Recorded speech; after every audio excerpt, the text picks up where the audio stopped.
Déjame orar. Padre, en el nombre poderoso de Jesús, te damos gracias, Dios, por esta noche. Gracias, Dios, porque nos permitiste llegar con bien esta noche. Gracias, Dios, porque nos ves a través de Cristo y no ves nuestras faltas. Para ti somos gratos, Lord, en Cristo, Dios. Gracias, Padre. Te amamos, te bendecimos. Te damos la honra, la gloria y la alabanza, Padre. Gracias por la bella obra que empezaste en nuestras vidas, porque eres fiel en terminarla. Amén. Bueno, el tema es, tienes todo lo que necesitas. Y ahorita durante la alabanza, pues Dios me trajo a la mente cuando Jesús nace. Jesús nació en una de las familias más ricas y poderosas de Israel. Todo lo contrario, ¿no?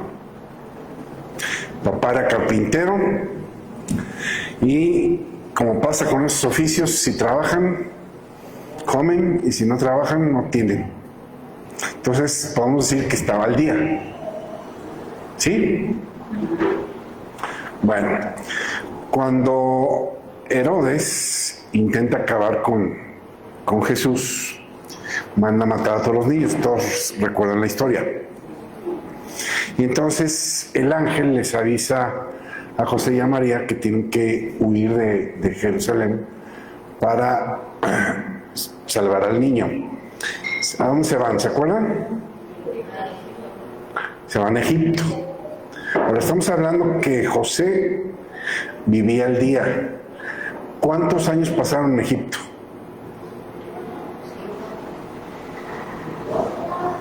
Mínimo unos 12, ¿no? Porque ya no se vuelve a saber de Jesús hasta los 12 años. Si la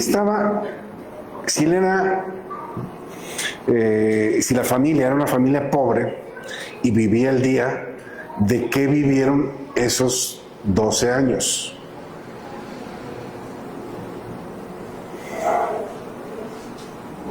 Llegan los sabios cuando nace Jesús. Traen oro, mirra e incienso, ¿cierto o no? Son regalos muy caros. ¿Sí? O sea, Dios estaba supliendo. Cuando nace Jesús, Dios suple lo que iban a necesitar, porque Dios ya sabía. Entonces, tenían para poder vivir sin trabajar todo ese tiempo, porque Dios ya había previsto y proveído. ¿Sí o no? Mencionábamos en algunos servicios pasados el dicho que se tenía en México, ¿no? Hace algunos ayeres, los que ya pasaron el cuarto piso, a lo mejor se acuerdan de la frase esa, ¿no? De que cada niño nace con su torta bajo el brazo. ¿Verdad? Digo, los jóvenes a lo mejor no la oyeron, pero a algunos sí nos tocó. Entonces estamos hablando que la gente de antes tenía más fe. Sabía que en México nadie se queda sin comer, que hay alimento para todos, y de alguna manera tenían fe en Dios. Yo me acuerdo, yo era joyero de oficio, y cuando se vino la devaluación del 94, pues tronaron el 80% de las joyerías. Y la empresa donde estaba yo trabajando, éramos como 150 personas trabajando ahí, 150 empleados. Y pues trataron de aguantar un tiempo. Yo todavía no conocía a Cristo. Y entonces, de repente, el hijo del dueño, que era mi compadre, mandaba a llamar a 10, 12 gentes. Y eran los que iban a salirse esa semana. Y cada semana le hablaba, y así fue bajando la cantidad de empleados. Y yo me acuerdo, creo que alguna vez lo dije aquí, fue cuando yo subí de peso. Yo cuando me casé estaba súper delgado, pesaba 60 kilos. Pero en esa época me dio mucha ansiedad. Y la ansiedad, no sé, me hacía comer comía y comía como queriendo llenar un hueco que no podía llenar por la misma ansiedad. El caso es que yo creo que la preocupación se me veía en el rostro. Y había un trabajador de ahí, yo creo que me vio y me dice, no te preocupes, Dios aprieta pero no ahorca, no te vas a quedar sin comer, me dijo. Y yo creo que esas palabras se me quedaron bien grabadas. O sea, gente que creía en Dios pero no tenía a Cristo y el conocimiento que nosotros tenemos, tenía fe para saber que Dios lo iba a alimentar. Por eso te digo, tienes todo lo que necesitas. El maná caía cada día. ¿Alguien no comió hoy? El maná cae cada día. Sí, en el Padre Nuestro que dice, danos el pan, danos hoy el pan de cada día. Entonces Dios se encarga de eso. Entonces estamos esperando que Dios haga algo en nuestras vidas. ¿Sí? Y cuando no vemos lo que queremos en nuestras vidas de parte de Dios, pensamos en algún despropósito de Dios. ¿Sí o no? Estás orando por algo y eso no se da y piensas en un despropósito de parte de Dios. Es que no se dio por esto, o tal vez por esto, o porque el momento. Pensamos mil cosas.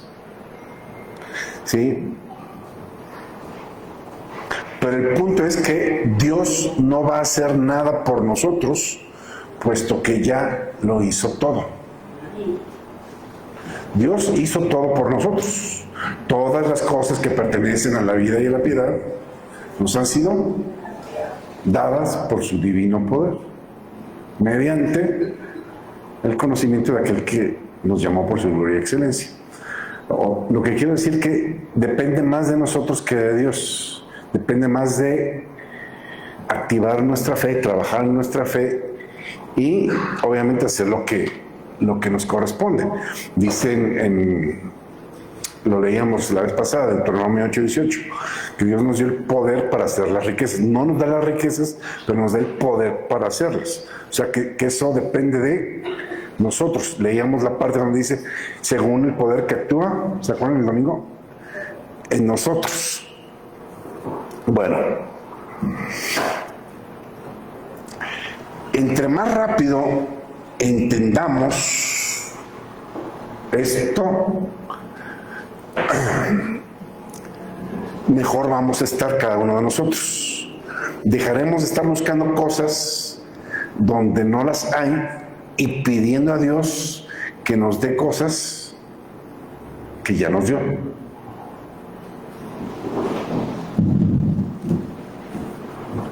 Sí, porque de repente pedimos cosas, si todas las cosas que pertenecen a la vida y la piedad ya me fueron dadas, entonces de repente nos vamos pidiendo cosas que ya me fueron dadas, cuando depende de mi accionar y de mi fe. ¿Sí? Ok. No tenemos que depender totalmente de nuestra inteligencia, de nuestro trabajo para progresar o prosperar. Porque a veces cuando somos hábiles en algo, que además cada habilidad, cada don, cada talento que tenemos ha sido dado de parte de Dios. Pero de repente a veces confiamos o dependemos más en nuestras propias habilidades que en la provisión de Dios. ¿Alguien está de acuerdo conmigo? ¿Entiende lo que estoy hablando?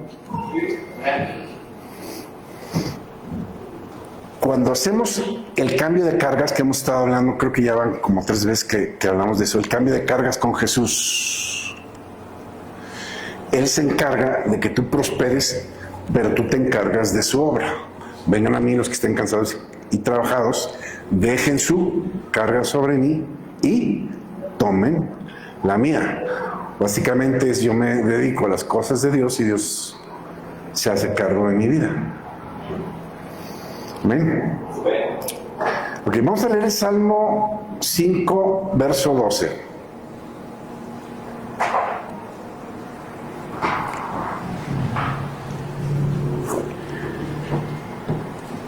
Dice, porque tú, Señor, bendecirás al justo y como un escudo lo rodearás de tu favor. ¿Qué significa tener el favor de Dios en nuestras vidas?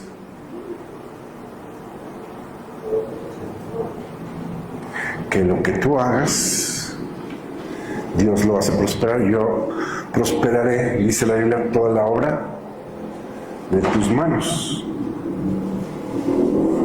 Ahora, ya lo hemos hablado, si no hay obra en tus manos, ¿qué va a bendecir Dios? Entonces trabajamos confiando en que Dios está con nosotros, de que Dios nos ayuda, de que Dios abre puertas, de que Dios nos da gracia con quien nos tenga que dar gracia, ¿sí? Para que la bendición y la prosperidad de Dios se vea en nuestras vidas. Isaías 54:14 dice, la justicia te hará fuerte, quedarás libre de opresión o de estrés, de miedo, y el terror no volverá a inquietarte. Aquí en el otro dicen, el temor no se acercará a ti, el temor no volverá a inquietarte.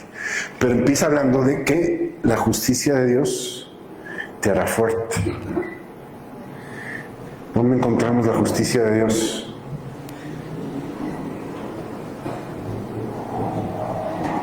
Ahora, como cristianos, la justicia de Dios está en mí, está en Cristo. ¿Sí? Fui justificado gratuitamente por la fe en Jesucristo. Entonces, teniendo la justicia, dice, punto número 1, te hará fuerte.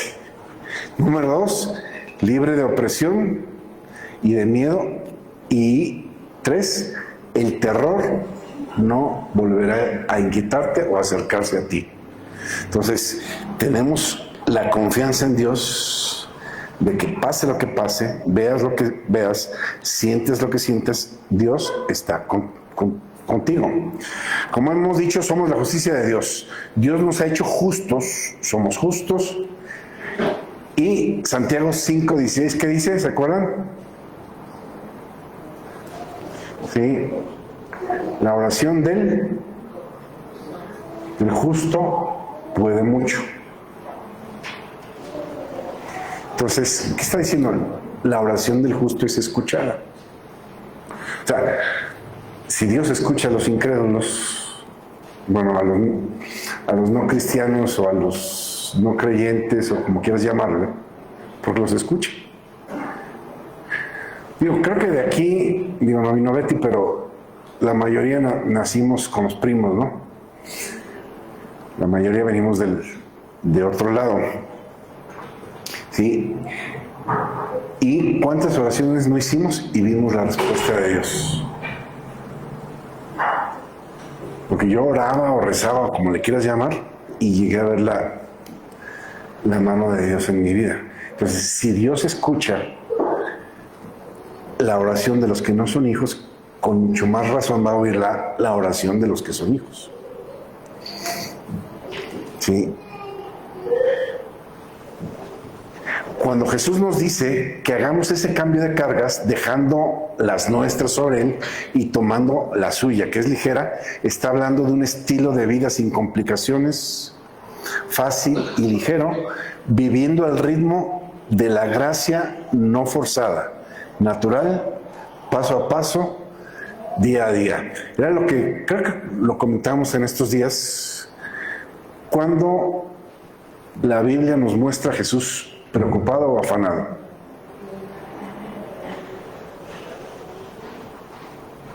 Él hacía lo que tenía que hacer, sabía que el favor de Dios estaba con él y sabía que Dios suplía cualquier cosa que pudiera necesitar. yo creo que este pasaje de cuando llega el cobrador de impuestos con Jesús, a mí me impacta. Porque número uno, ¿para qué le fue a cobrar a Jesús si Jesús no tenía por qué pagar ese impuesto? Y número dos, termina pagando el impuesto de él y el de Pedro, ¿se acuerdan?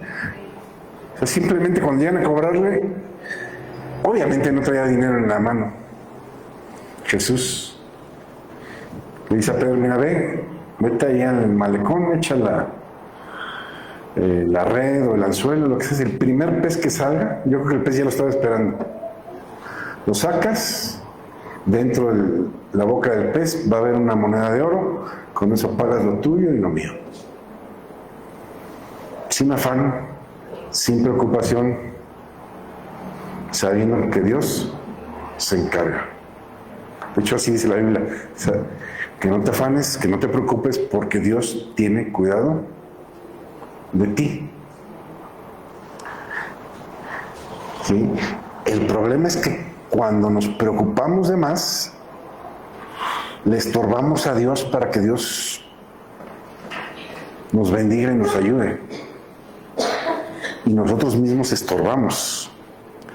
Y la pasamos mal, porque sí, muchos de nosotros la hemos pasado muy mal, pero eso no es por culpa, por algo que Dios trae. Al final son nuestras malas decisiones y nuestros pensamientos no sujetos a la palabra de Dios. No sé si me explico. Porque la Biblia dice que sometamos todo pensamiento a la obediencia a Cristo, ¿no? ¿Y cuándo lo hacemos? Viene la situación adversa y le damos vuelo al pensamiento y nosotros mismos nos atormentamos en lugar de someter el pensamiento a Cristo. Nos preocupamos mucho por nuestras debilidades hasta el punto que se convierten en una carga en nuestras vidas. ¿Sí? ¿Sí o no? Todos tenemos debilidades, todos tenemos problemas, todos tenemos área de mejora y nos preocupamos.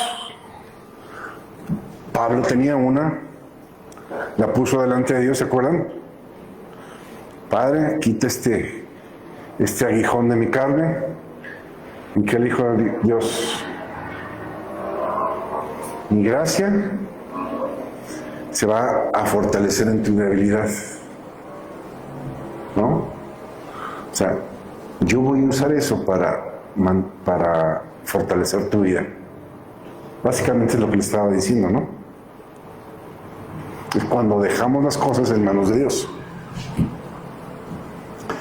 ¿Quién no se preocupa por sus debilidades?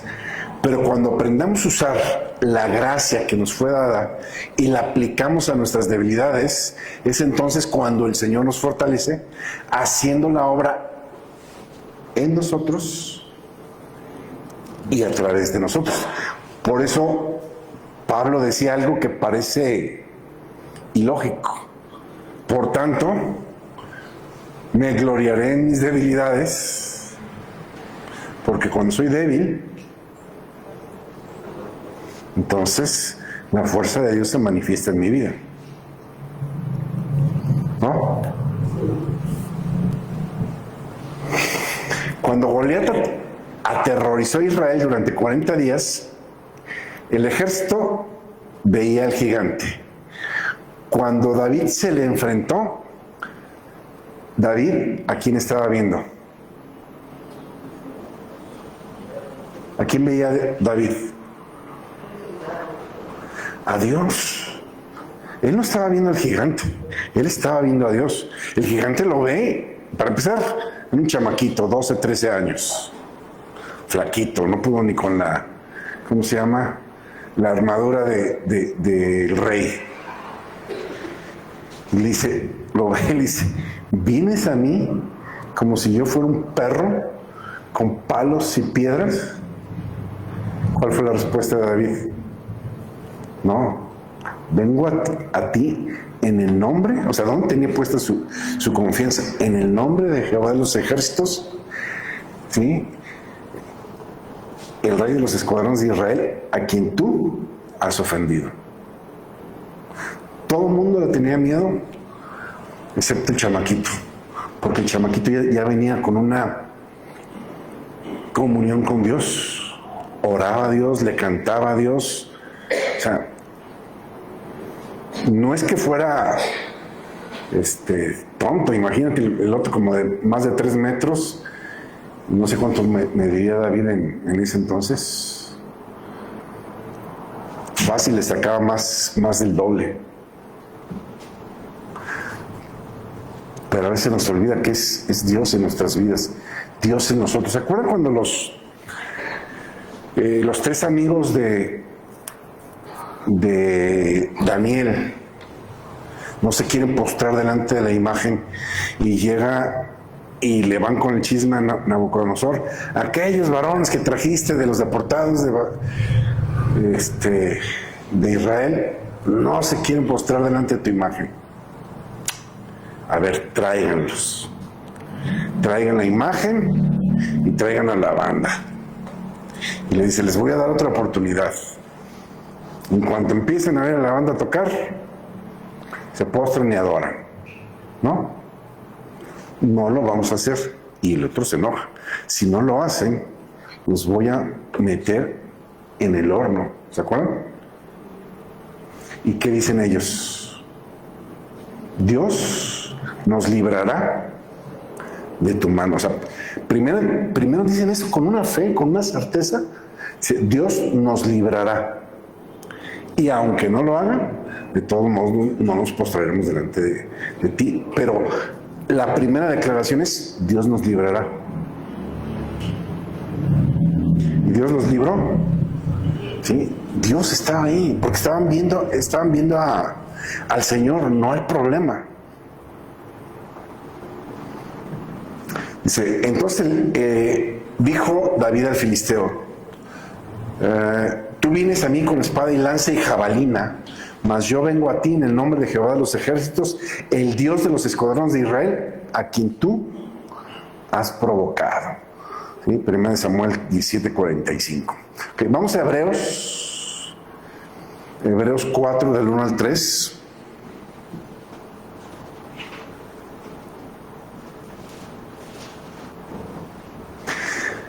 Ya hemos leído esta cita.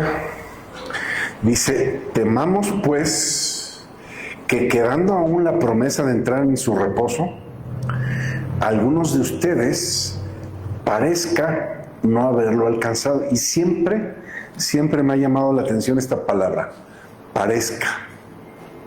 O sea, ¿quién es nuestro reposo? Jesús es nuestro reposo. Entonces, estamos en Jesús y Jesús está con nosotros. Estamos en el reposo. Pero dice que hay gente que parece que no entró. O sea, entró, pero su actitud es de que no están en el reposo. Por eso dice, parece que no entraron en el reposo. Parece no haberlo alcanzado. Verso 2. Porque también a nosotros se nos ha predicado el Evangelio como a ellos, o las buenas nuevas, pero no les aprovechó la palabra predicada a los que la oyeron. En esta versión dice, al no mezclarla con fe.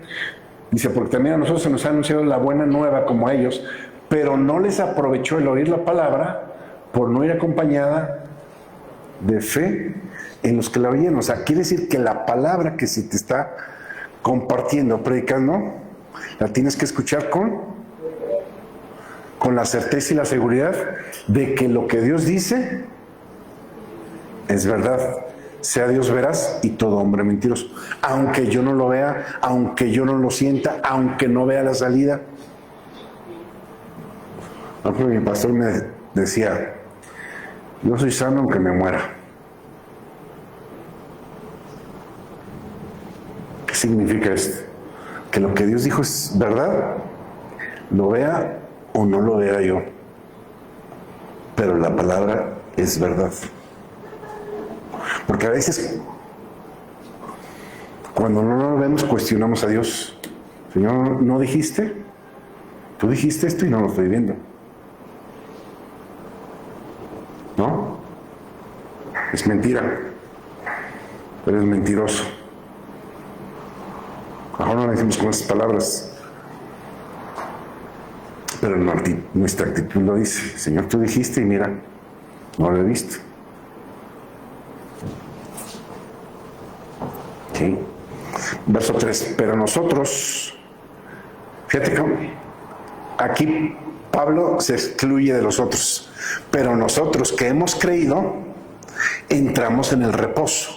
De la manera que él dijo, por tanto, Joel, mira, no entraron en mi reposo, aunque sus obras fueron acabadas desde el principio del mundo. O sea, Dios ya sabía, Dios ya sabe, a Dios no le cae nada de sorpresa. Ya voy a acabar, 2 citas más, yo sé que ya se me acabó el tiempo.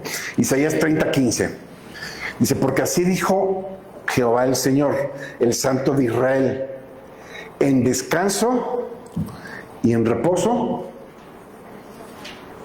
serán salvos. En descanso y en reposo. No dice que en angustia y en preocupación. En descanso y en reposo será salvo. Creo que comentábamos el domingo, ¿no? Entre más preocupación, más le estorbamos a Dios y más tardamos en ver la promesa. Pues la siguiente parte del verso dice, en quietud y en confianza será tu fortaleza. ¿De dónde viene tu fortaleza? En la quietud y en la confianza, obviamente en Dios, ¿no? De ahí viene tu fortaleza. Y termina diciendo, pero no quisieron. Por eso les decía, depende más de ti que de Dios. Si parafraseamos, en el reposo y en el descanso en el Señor, estamos seguros y estamos a salvos. En la quietud y en la confianza estará tu fuerza, pero no quisiste. Porque a veces cuando estás preocupado por algo, lo comentábamos el domingo, es como si te aferraras o te agarraras con fuerza de eso que te está preocupando, queriendo solucionarlo con tus propias fuerzas, y estás aferrado sin quererlo soltar. No sé cuánto les ha pasado, a mí me ha pasado, que así me siento aferrándome de algo, de un sentimiento, de una preocupación, pero en el momento, como él dijo, pero digo, que vuelvo en mí, y dijo, Señor, pues yo no puedo. Y en el momento que lo sueltas, las cosas se arreglan. ¿Alguien ha vivido algo así o nada más yo? Porque el soltar significa tomar la confianza en Dios. ¿Amén? Bueno, aquí le voy a parar, creo que me pasé con un poquito, ¿verdad? Vente, hijo. Gracias.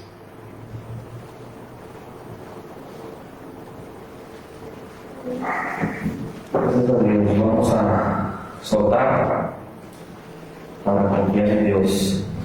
Amén. Vamos dejando las finanzas en sus manos, nosotros haciendo lo que nos toca, honrándole, dándole gracias por este momento. Damos gracias, Señor, por esta palabra, siempre oportuna, te damos gracias por su dirección, Señor, y te damos gracias también porque hemos apartado un tiempo, Señor, para honrarte. Ponemos la confianza en ti, Señor, en ti está nuestra esperanza, tú eres nuestro refugio, Señor, y no nos vamos a cansar de pedirte sabiduría, Señor, para tomar decisiones correctas cada día. Seguimos fallando, pero tú nos sigues capacitando desde este lugar y en las actividades que hacemos en el día a día. Te damos gracias, Padre, porque das esa sabiduría en abundancia y sin reproche, Señor. Te damos gracias, Dios, porque multiplicas al 100 cada semilla que se deposita el día de hoy, Señor. Confiamos en lo que dices tu palabra, Señor. Confiamos en lo que está escrito, Padre. Y te damos gracias porque lo empezamos a ver, lo empezamos a vivir. En el nombre poderoso de Jesús. Amén y amén. Nos vamos a despedir con una alabanza el día de hoy.